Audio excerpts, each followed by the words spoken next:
Hello, welcome back to Gab's Collection. So I said in my Jabba the Hutt video that I was watching an eBay listing for Jabba the Hutt's henchmen, and the same day that I recorded that part of the video, I bought I bought that set. So I ordered them yesterday, and they arrived today. So they were sent through express postage. I have no idea why. I didn't pay for express postage, so they're still in the package. So let's open them up. Okay, I'm pretty excited to open up this package. So I've already cut along the side with the pair of scissors. And let's open up this treasure chest of Star Wars goodness.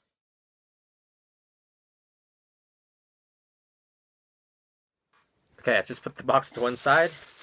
And now let's open up this bubble wrap.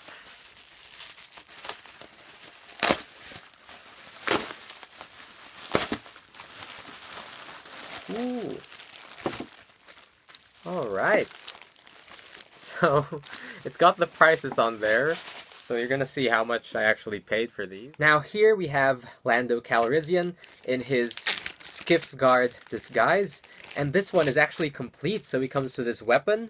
I'm not sure what you call this weapon, but this is the first vintage Star Wars weapon that I own. Or the first original one, anyway. So, this is exciting.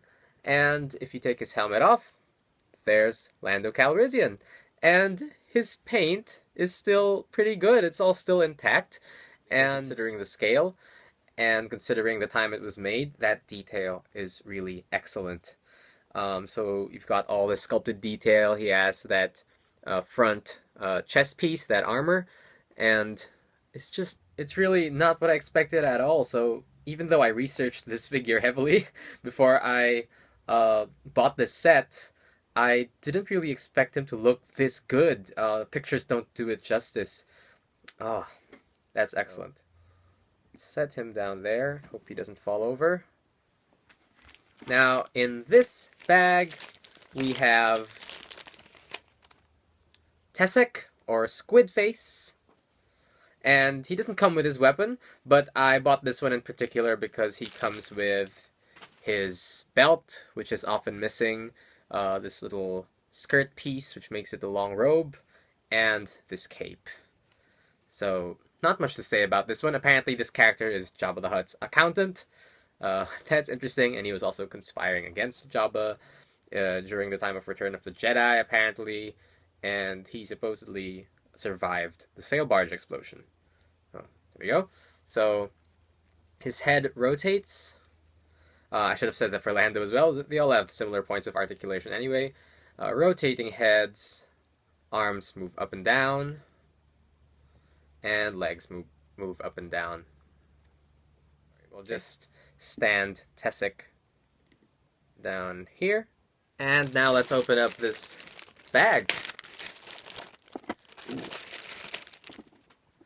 Now we have, I'm not sure which order to do this in, but over here we have the Gamorrean Guard, one of my favorite, well, it's obviously not just one Gamorrean Guard, but he's one of my favorite character models from the original trilogy. The Gamorrean Guard is supposed to come with an axe. So none of these, aside from Lando and the Skiff disguise, none of these have weapons, aside from him. That's unfortunate, but I also got a good deal for these, so I'm not complaining. I could always just get the weapons later on, but they do cost a fair bit. I wouldn't really mind reproductions either. I'm not really a purist in that way. As long as the figures are original, I don't really care if the weapons are original reproduction, but it is cool to have this original spear for Lando. So, Gamorrean Guard, he doesn't have any head articulation, but that's fine, that's understandable because of his look, so he doesn't really have a neck, so where would you articulate him anyway? And apparently Kenner reused Gamorrean Guard's body for a Friar Tuck Robin Hood figure later on, so that's an odd choice, but I can see why they did it. Friar Tuck was wearing a robe anyway, so it wasn't too jarring or anything. We'll set the Gamorrean Guard down here. Okay. I'm really afraid to knock any of these over. And here we have Ree Yees, the three-eyed alien from Jabba's palace. And he looks quite good. I should say that these are all in pretty good condition considering their age. I was worried that because I got this set for so cheap that they'd be in really bad condition, but they're pretty good. There's not much paint rubbing at all. There's just this little pen mark at the bottom of Ree Yees' foot, but that's not really an issue for me. Like honestly, who's gonna see that anyway? And it's not anywhere conspicuous. So he also has a rotating head. Arms move up and down, legs move up and down. The joints are pretty tight for all these, so no floppy figures so far. That's good. Stand them up there. Okay. And this is Klaatu. No, I'm not sure. I don't really know all of these names. I love Return of the Jedi, but I don't know all of the names of Jabba's henchmen. But apparently this is Klaatu. He's got a green face, very detailed face, actually. I'm not sure how accurate it is to the character because I don't remember what the original character looked like. One thing, though, is that this skirt bit is disintegrating, so that's interesting. It looks like it's been moth-eaten or something's eaten it. Maybe just age and weather as well. But this back part is disintegrating and coming off, so I might try gluing that back in place. Hopefully I don't have to replace it because I want to keep it as original as possible. No, I said I'm not a purist, but when I find something original, I will try to keep it that way. Okay? So we'll just stand Klaatu here. Now he's supposed to come with a spear as well, and I think Ree Yees is supposed to come with a gun? Or is it also a stick? I'll show you a picture of it later. Now, this is Nikto, and again, I don't really have much to say about this. It looks really good. It has an interesting color scheme. Got a sort of orangey brown skin tone, and this pastel tunic. And again, the paint application is pretty neat. Not much slop at all on the paint, so kudos to Kenner for that. A few decades too late for that, but yes, good job, Kenner. Unfortunately, because of the back of his head, which has this sort of scarf thing, you can't really rotate his head much. It does move a bit, but you don't get that full 360 movement as you do with the other figures. That's fine. So we'll just stand Nikto here. Hopefully he's still in frame.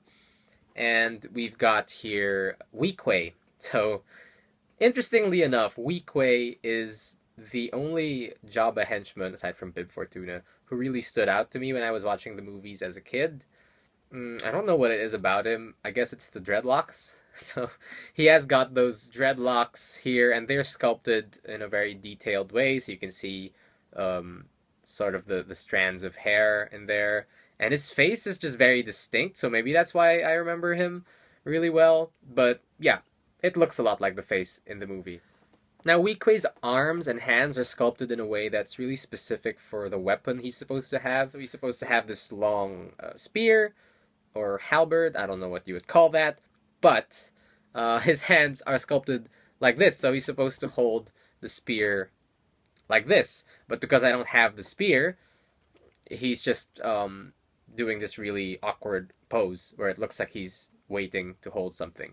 But, you know, I don't really mind that much. I will hopefully get a spear eventually. I saw a lot on eBay for a bunch of reproduction weapons, which would cover a number of these. So I will be keeping my eye out for that. Because of the hair, his articulation in the head is limited. Again, it doesn't really bother me much. His hair is rubbery, so you could sort of... No, you can make it go all the way if you want. Yeah, I'm just a bit afraid to snap that hair off, but it seems like it's fine. So you could make the head go all the way around anyway. But yeah, there is some resistance because of that hair. Arms move up and down, legs move up and down fine.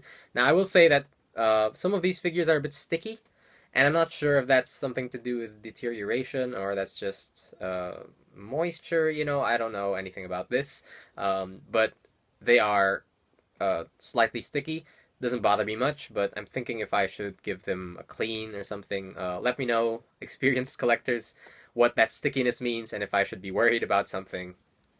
So I'll stand Weequay. See, I forgot his name. Weequay. I'll stand him there. And finally, we have Jabba's major domo, Bib Fortuna.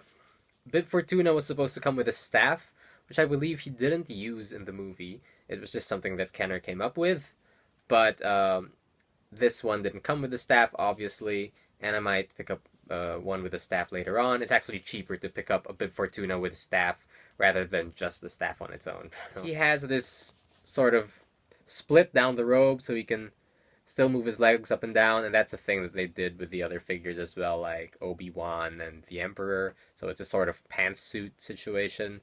And he's got this fabric overcoat, which, it's a different color from what he wore in the film, but, that's Kenner for you. They weren't really good with accuracy in terms of color. And he's got these very flexible tentacles, so the tentacles do wrap around the body. And if you wanted to, you could sort of undo this wrap around, and you could take the coat off. So a lot of Bib Fortunas don't come with coats.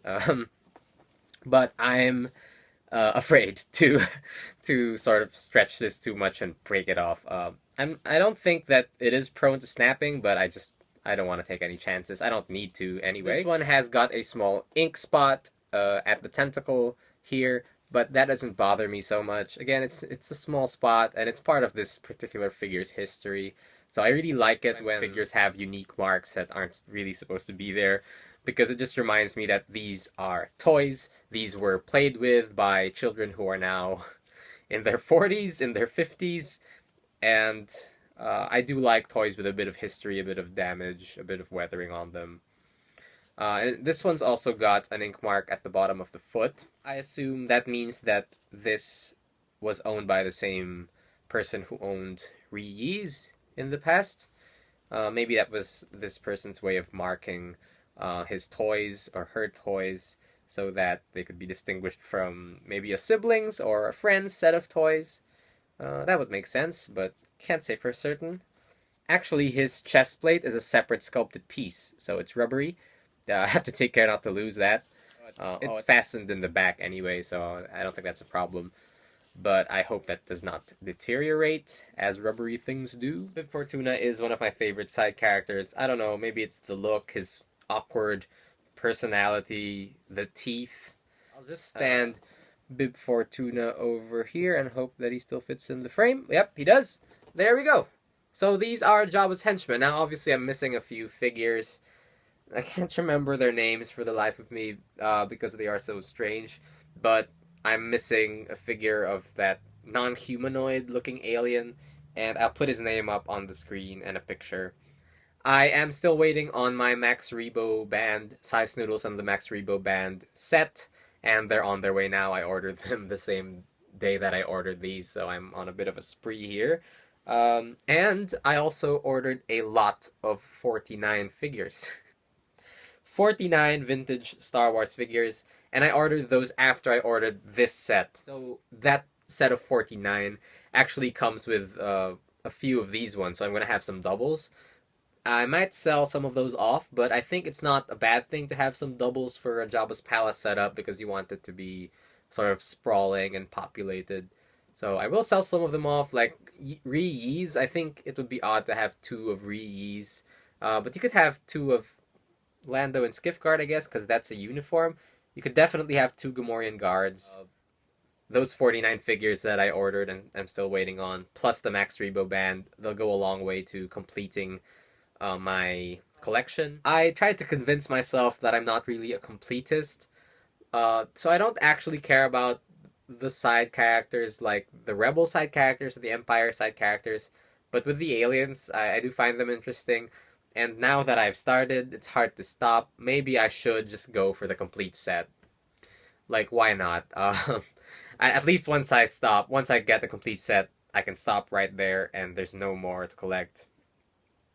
And I can go from there. I can go selling from there or trading from there. But it would be interesting to have a complete set at one point in my life as a lifelong Star Wars fan. Also, I do have a Leia in Bosch disguise coming, and she's complete as well. So she's going to have her weapon and her helmet, and her face is in pretty good condition. Not the best, but her facial features are still there, they're still intact, so I'm excited to get that as well. I also have a Chewbacca on the way, 3PO on the way, Luke as Jedi Knight. I also have an R2D2 on the way, so I will have the whole gang, hopefully. Um, and in that set of 49, there will be the Bespin figures, so it's going to have Luke Bespin, Han Bespin, and Leia Bespin, but it won't have the C-3PO with detachable limbs, unfortunately, or the backpack that's supposed to go on Chewbacca. But I could sort of... Oh, it's also got Lando from Bespin and Lobot, Bespin Guard. So with those figures, I can sort of make a little diorama for Bespin, and hope that that turns out okay. Okay, thank you for bearing with me through that long video. If you want to see more pieces of my collection, do consider subscribing. I do have some other figures, some other vintage Kenner Star Wars figures on the way, so I will be making more Star Wars Kenner videos very soon. Okay, so I'll see you next time, I guess. Bye. Thanks again.